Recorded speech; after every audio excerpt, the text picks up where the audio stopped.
Hello, it's Gifty, the gift to your hair, and welcome back to my channel. If you haven't subscribed yet, what are you doing? Subscribe and join the Gifty Babe family. This is my loyal customer. For today, I'm going to be doing a wig transformation for her. I'm starting off by moisturizing her hair. Every single time, you always have to moisturize and hydrate your client's hair. After doing that, I go in and do some flat, neat cornrows. I do about 8 to 10 cornrows on her hair just to make sure it's flat enough to go under the braids.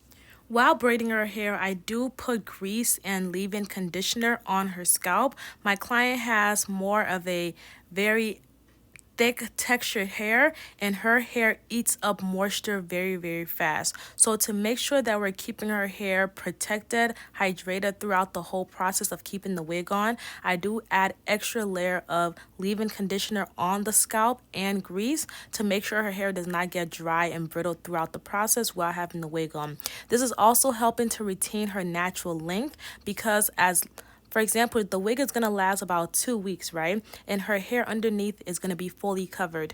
All the moisture I'm putting in right now will be sucked up by the natural hair. So if I add more moisture into the hair without overdoing it, her hair will be hydrated. So that's going to lessen the cause of breakage. Breakage happens to natural hair when your hair is dry.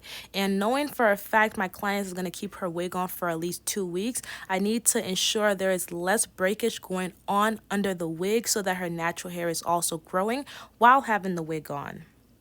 While we're about to put her wig on, she sees another wig on my shelf and asks if she could try it on. So this is how that went. Cute. When is Easter? I might have to. I like that on you a lot, actually. Okay. Thank you. So cute. Let me text my phone this time. That's bomb. Okay, thank you so much for letting me try it on. I was so nervous. I was like, Proceeding on with the wig installment, we're going to do the bald cap method. Right now, I'm just color correcting the bald cap to make sure it matches her exact skin tone.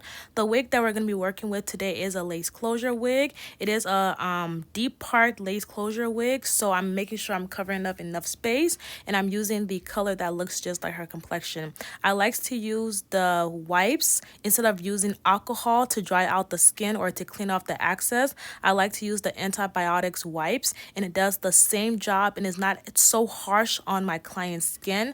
I like to use stuff that is good for my client's skin but get the job done. Alcohol is good, but the alcohol sometimes can be a little bit too harsh, and the wipes does the job. The next step to this is to clean up the part and just make sure the wig looks flawless.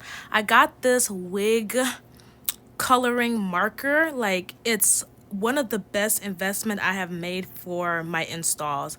It literally helps me clean up the part and make sure everything is super clean. I keep saying clean, but that's literally what it does. It helps me clean up the part and get a nice clean line. I love it. So I do that, and I also use the same foundation to clean up the part. Lastly, I went in and created some beautiful bouncy body wave curl. This wig is our dark velvet crush Malaysian hair in 22 inches. You can get it from gifty.org. The wig is going to be linked down in the description box, and this is the finished look. We did a beautiful body wave with deep side part. Definitely check it out, and I'll see you next time. Bye, beautiful people.